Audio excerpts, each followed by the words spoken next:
समकालीन सभी वीडियो देखने वाले लोगों को नमस्कार। जैसा कि आप लोग जानते हैं, अशोक सर आपको कई प्रेरणादायक बातें बता चुके हैं। उन्हीं बातों के क्रम में आज एक नवीन बात लेकर आप लोगों के समक्ष प्रस्तुत हैं।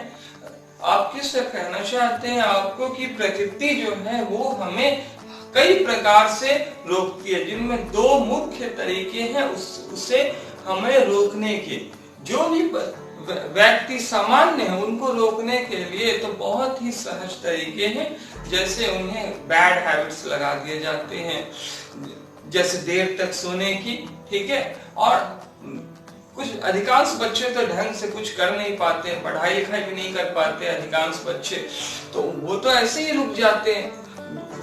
उसके बाद कुछ ऐसे भी लोग होते हैं जो आर्थिक तंगी के कारण रुक जाते हैं, हालात से समझौता कर लेते हैं। लेकिन कई विरले लोग होते हैं तो उनको जो खास तौर से रोकती है प्रकृति, वो कुछ अलग तरीके से रोकती है। हम लोग आज उन्हीं पर चर्चा करने जा रहे हैं। वो कौन कौन से तरीके हो सकते हैं, तो वो तरीका क्या है, चलिए उसी पर हम लोग आज विचार करेंगे।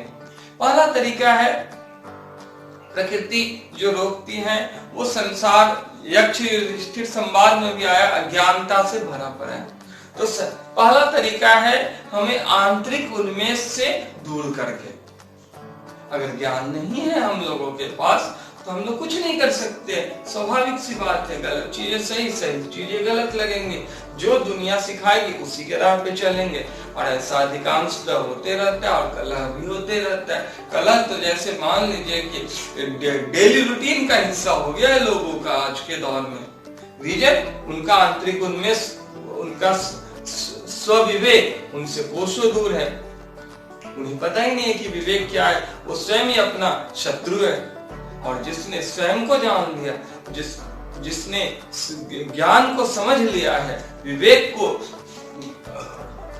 जगा लिया है, विवेक के आधार पे जीवन जीता है, स्वाभाविक सी बात है स्वयं ही अपना मित्र है। तो पहली बात तो यह है कि आपको अपने ज्ञान को अपने विवेक के रूप में तब्दील करना होगा। अब थोड़ा सा आगे चलते हैं, इसका क्या मतलब है। तो देखिए, बहुत सारे जो चीजें हैं उसके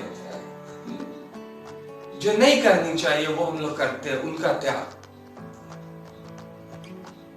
एक लक्ष्य निर्धारित करना चाहिए जो हम लोग अक्सर नहीं करते हैं, और इधर उधर व्यर्थ की बातों में अपना समय देते रहते हैं जो बिल्कुल नहीं देना चाहिए। अब थोड़ा सा आगे चलते हैं हम लोग, और कैसे प्रकृति रोकती है। तो प्रकृति अब रोकती है इस रंग बिरंगी दुनिया के द्वारा। बहुत सारे लोग प्रकृति के नुमाइंदे होते हैं, प्रकृति के वशीभूत होते हैं। तो वो लोग के माध्यम से प्रकृति आपके कानों में बहुत सारे मिसगाइडिंग टर्म को डालते रहती है, डोमिनेट करती है, टकराते रहती हैं आपसे, ताकि आप अपने लक्ष्य से दूर हो जाए। रिश्तेदारी के नाम पे टकराते रहती हैं, पैसे वाले के नाम पे, बाहुबल के नाम पे टकराते रहती है, ताकि आप जिंदगी में कुछ कर नहीं पाएंगे। और इन्हीं सभी कारणों से बहुत सारे लोग प्रभावित होते रहते हैं और अपने लक्ष्य से विमुख होते रहते हैं। जो ऐसा कर रहे हैं उन्हें भी नहीं पता है कि वो क्यों दुख दे रहे हैं अगले को।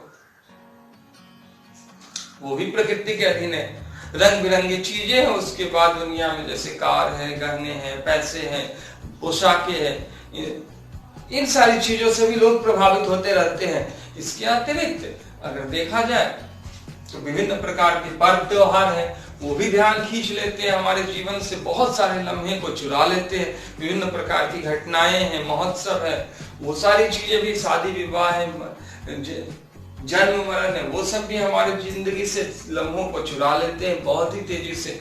अब थोड़ा सा और आगे चलते हैं हम लोग। तो देखिए, अब दिखावा भी करते हैं बहुत सारे लोग, वो भी बिल्कुल गलत है। इसके बाद हम लोग, शादी हो जाती है तो बॉडी में लगातार जो केमिकल चेंजिंग होते रहता है, उसके कारण अपोजिट सेक्स से जो आकर्षण होता है उसके द्वारा भी प्रकृति हम लोगों को रेगुलेट करती है, कंट्रोल में रखती है, हमारी ऊर्जा का बहुत ही बड़ी मात्रा में क्षय करती है। इसके बाद थोड़ा सा और आगे चलते हैं हम लोग, तो क्या पाते हैं हम लोग पाते हैं कि बहुत सारे उल्टे पुल्टे रीति रिवाज है, उससे भी प्रभावित हो जाते हैं, या कुछ इंद्रियां हैं, उन इंद्रियों के प्रकोप को हम लोगों को झेलने पड़ते हैं। इसके अलावा थोड़ा सा आगे चलते हैं हम लोग तो देखते हैं कि कभी बारिश कर देंगे घनघोर, कभी जाड़ा ला देंगे, कड़ाके की ठंड, कभी इतनी तेज गर्मी ला देंगे, इतनी तेज गर्मी कि बाहर कदम रखे तो गईले बेटा, बस के पीछे क्या लिखा रहता है, लटक ले तो गईले बेटा, वही चीज कर देते हैं। मतलब किसी भी तरह से रोको, इंसान को आगे बढ़ने से रोको। और याद रखिए कि ये प्रकृति कोई आपकी दुश्मन नहीं है, वो अपना ड्यूटी कर रही है, वो अपना ड्यूटी कर रही है, ठीक है। उसे भी खतरा, उसे जो कहा गया वो अपना काम ईमानदारी से कर रही है, वो एक पद को धारण किए हुए। तो कोई भी पदधारी है वो अपना ड्यूटी करता है। जैसे पुलिस वाले वो लाइसेंस की चेकिंग करते हैं, या गाड़ी का कागज पत्र की, या लोगों को से पूछताछ करते हैं, तो वो अपनी ड्यूटी करते हैं, गिरफ्तार करते हैं, वो अपनी ड्यूटी करते हैं। जज सजा सुनाता है, वो अपनी ड्यूटी करता है। डॉक्टर इलाज करता है, वो अपनी ड्यूटी करता है। टीचर ज्ञान देता है, वो अपनी ड्यूटी कर रहे हैं। तो ड्यूटी अलग चीज होती है। अब थोड़ा सा और आगे चलते हैं हम लोग, उससे प्रभावित नहीं होना चाहिए। लेकिन हाँ, जब आप आगे बढ़ जाते हैं ना, तो दिल से वो भी आपका सम्मान करते हैं। और परीक्षा तो उसी में होती है जिसके अंदर बुलंद इच्छा होती है। तो चलिए, इसकी समीक्षा हो चुकी है। उम्मीद करते हैं कि आप अपने अंदर के अवगुणों को पहचान करके उससे स्वयं को रहित कर देंगे, और सद्गुणों को पहचान करके उससे खुद को युक्त कर लेंगे, परिपूर्ण कर लेंगे। आपका दिन मंगलमय हो। धन्यवाद।